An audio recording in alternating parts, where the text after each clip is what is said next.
Hi Angels, Emerald here, and welcome to my YouTube channel. This is my first ever YouTube video that I've ever made, and I'm really excited about this. I figured the first video that I should do should be a Q&A, get to know kind of thing, so that way you guys can know a little bit more about me before we get into the really good stuff later on.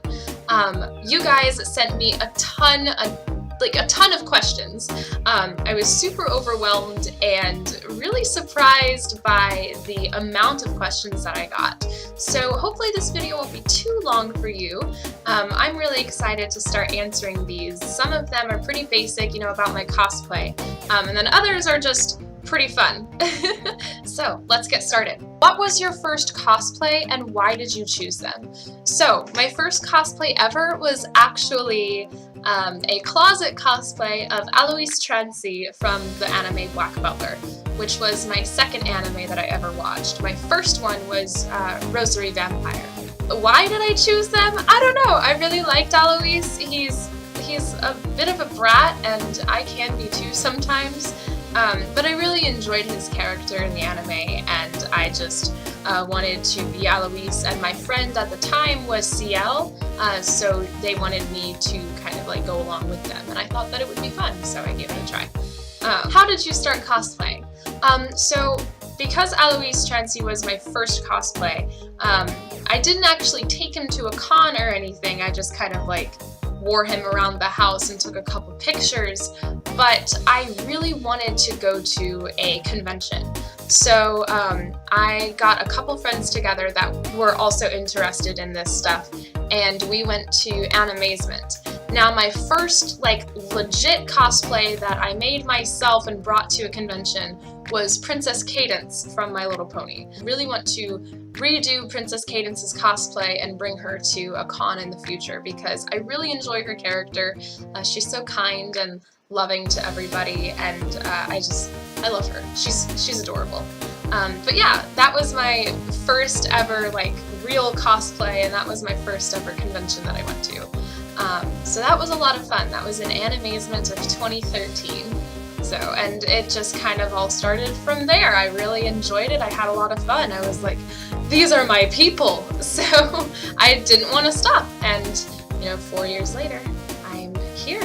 What is your best cosplay memory? Okay, so this is quite a story, but I'll try to make it short. So at AWA last year, most of you guys know that I did my abridged version of Vegeta. I really love DBZ Abridged, and Vegeta is my favorite character. I love how ragey he is, and he's so pompous and conceited. He's hilarious. But he also kicks ass, so that's pretty cool. But I love Team 4-Star, and I loved their abridged series, and at AWA, I intended on meeting Team 4-Star. So I told myself I have to do an abridged cosplay. It has to happen.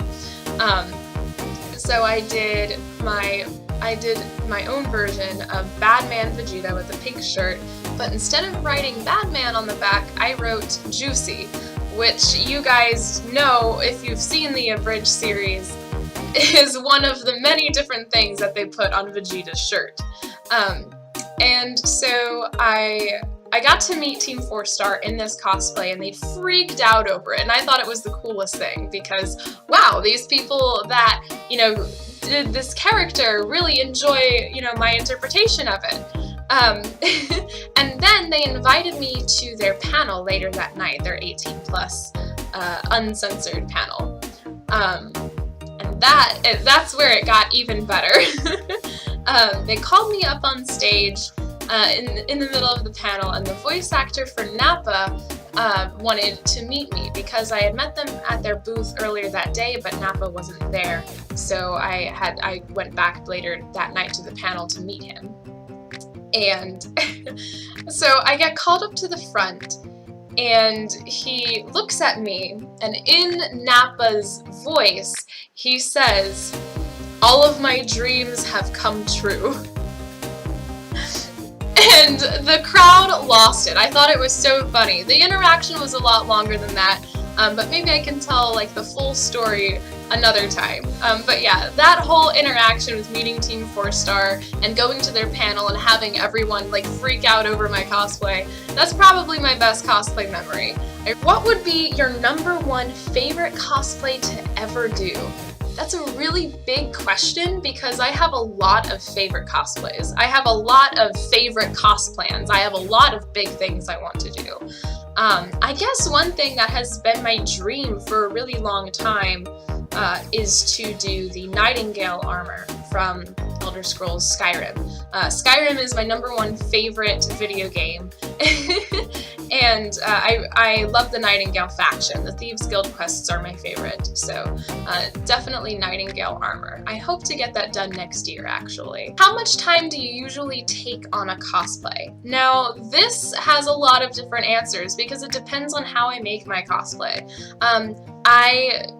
I'm usually the type of person that will either make my own stuff or I'll find something cheap and alter it a little bit. Like, you know, I'll go to Goodwill or I'll order something online.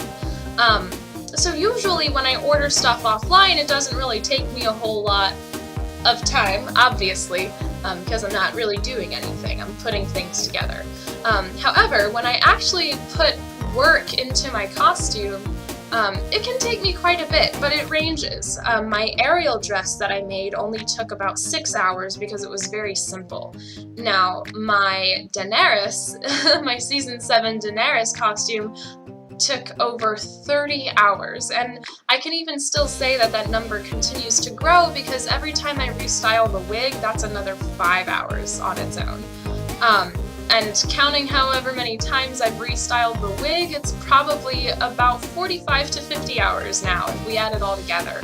I strive for perfection, and this is the most detailed cosplay I've ever done, and I want to start doing my future costumes with this amount of detail, so I imagine that those hours are probably going to stay the same and probably even go a little higher in the future, and I'm really excited. What got you started with cosplayers and disabilities? So this is a pretty loaded question. I actually want to do a separate video about this topic alone at some point. But basically, you know, I'm disabled myself. I have 2 invisible illnesses. I suffer from Crohn's disease, which I was diagnosed with at 12. So I've been fighting this battle for 8 years now. And I also have bilateral optic atrophy, which is basically just optic nerve damage that I was born with.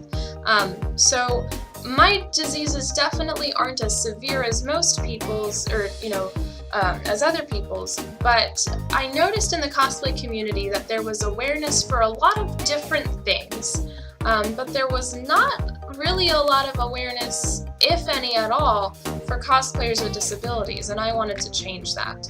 I wanted disabled people in the cosplay community to have a place that they could feel safe, that they could feel they weren't judged, and that they could feel like they weren't alone. There are other people like them that suffer maybe not the same illnesses, but the same struggles, and they all share their coping mechanisms, and it's really enjoyable when I have that panel.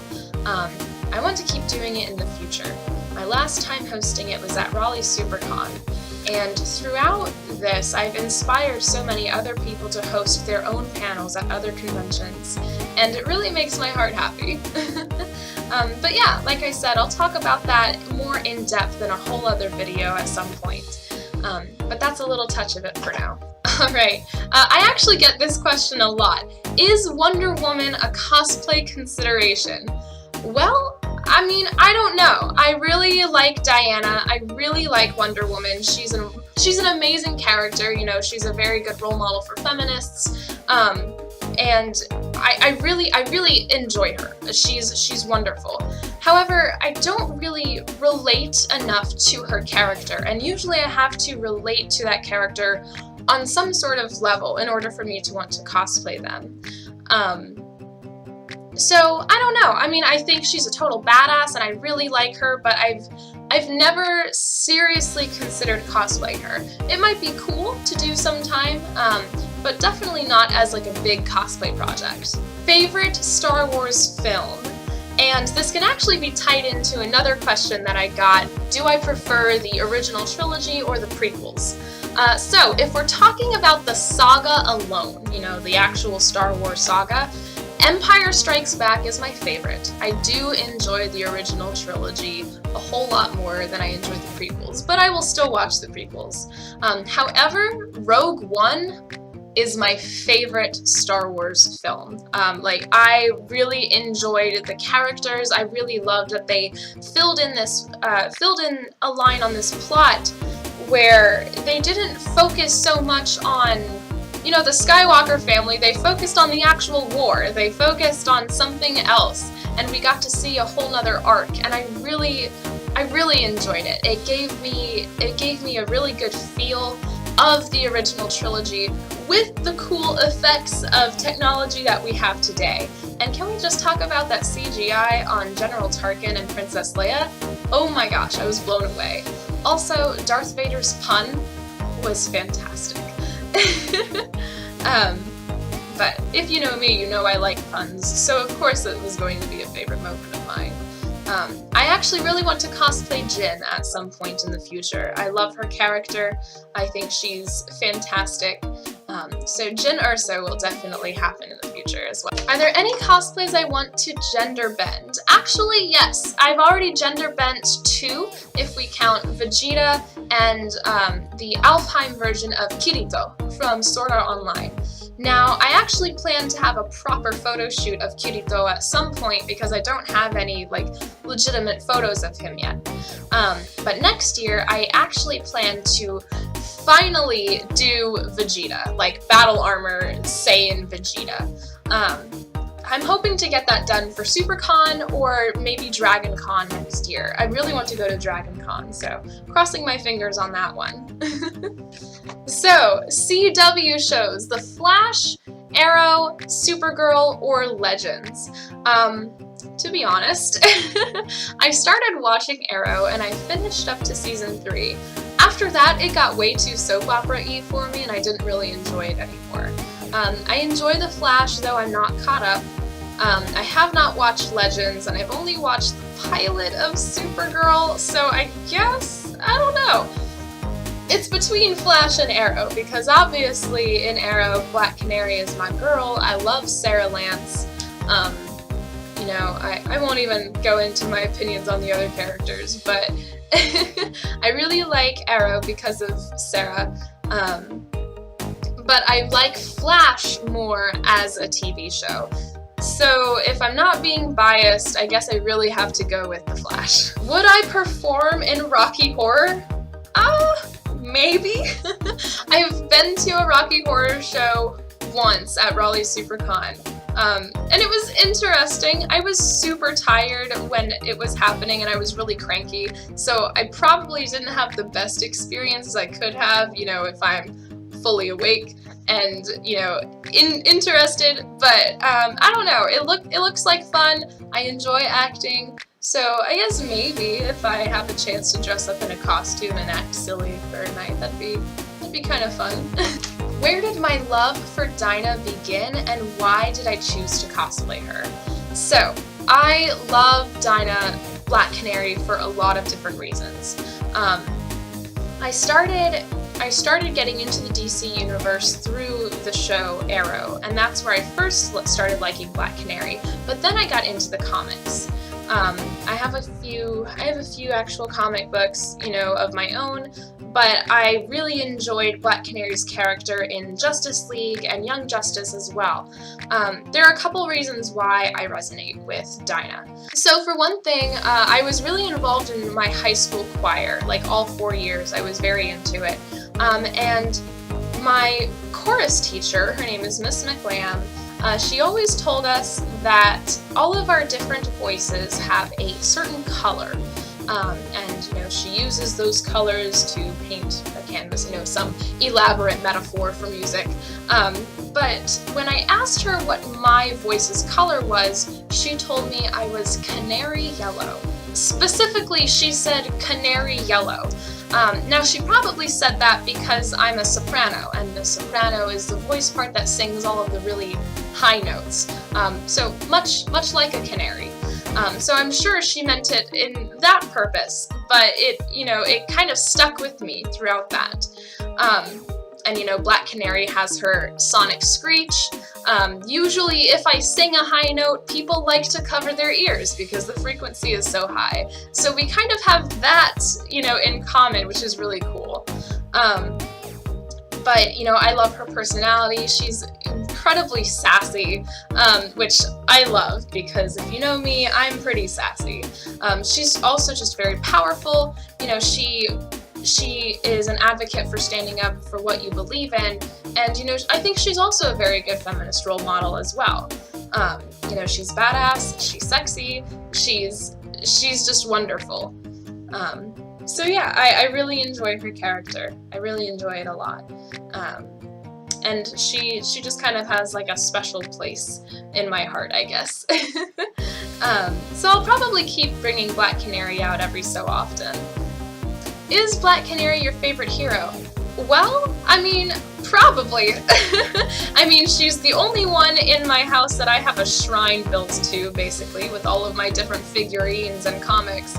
But yeah, I mean, she's probably my favorite hero. I mean, there are a lot of other heroes that I really like. I love Starfire, I love Nightwing, I love Zatanna. There are a lot of characters that I really enjoy.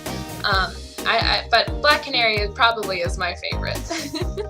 How do I feel about meeting fans? I love it. When I had my booth at Fayetteville Comic-Con, it was really enjoyable. I really liked meeting everybody that came up and wanted to give me a hug or shake my hand or take a selfie. I really like meeting you guys. I think it's awesome that you want to meet me, it makes me feel pretty special. The only thing that I ask is that if you want to give me a hug or take a selfie, is that you just ask me first. Don't obviously get all up in my personal space and just assume something is okay. That's definitely not a good idea. I'm totally cool with meeting you guys and giving hugs and whatnot, but just make sure you ask me first. What does cosplay mean to me? So cosplay means just about everything to me. As well as it being a wonderful creative outlet and a great way to express yourself, it runs on a little bit of a deeper level for me as well. With my illnesses, it's very easy for me to feel defeated on a regular basis by my own body, and when I cosplay, I become these characters that are so powerful, that have purpose, that have a goal and are determined to achieve that goal. And and for me, it's kind of a way to really transform myself and to be someone different and to kind of put myself in their place and kind of get out of my own place for a while and pretend that I have all of this power and that everything is okay with me. Physically anyway. Obviously, most characters have their own background, they usually have their own trauma that makes them who they are, and I think that in itself is also a wonderful thing to learn how to connect to really get into and embody the character that you're portraying. So for me, it's a really good source of empowerment. I really enjoy cosplaying for that purpose. What movie or TV show characters do I look like or resemble the most? I don't know, honestly. I've been told I resemble Daisy Ridley in some ways. I've been told that I resemble Audrey Hepburn. I've been told I resemble different random people, but I've never gotten one specific person that, like, wow, you look like this person in every single compliment that I get. Usually I'm just told that I look Asian, which I'm not. I don't know. If you think I look like anyone specific, I'd be definitely glad to hear it. I take it as a huge compliment when people think I look like celebrities. In cosplay, I get told that I look like that character a lot, but that's because I like to be a chameleon and I like to completely transform. But as far as regular people go, I don't really get a lot of comparisons. Have I ever had a negative cosplay experience and what pushed me through it?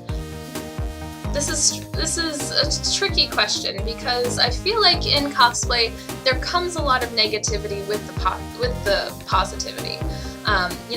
when making a costume, it can be really fun, but it can also be super, super stressful. Like, it can be really bad because we get really into it, we get really passionate, and if things don't turn out the way we want them to, it can get pretty upsetting. But as far as like a really big experience that happened at a con or anything, not really, not that I can think of. You know, I've dealt with, you know, trivial, petty stuff, but I haven't dealt with any really big problems in cosplay. I'm really thankful for that. I have a feeling that maybe my moment will come soon. But no, I haven't really had a negative cosplay experience that was a really big one, but I have definitely gotten discouraged, and I think a lot of cosplayers do, when it comes with the drama and, you know, other things. It can be kind of easy to lose motivation sometimes and to lose interest. I don't think I'm ever going to quit cosplay, but I definitely try to push through all of the negative thoughts that I may have, or maybe like the bad days or the trouble with my costumes. But it definitely helps to have really awesome cosplay friends that also have the same struggles and remind you that you're not alone in those either. And it makes it a lot easier to pull through. Alright, well, those are all the questions that you guys had for me. I really enjoyed making this video and answering all of your questions. If you want me to do another video like this, please let me know and ask me literally any question you want to. And I'll hopefully try to keep making these videos. Thank you guys for watching, and as always, I'll see you next time.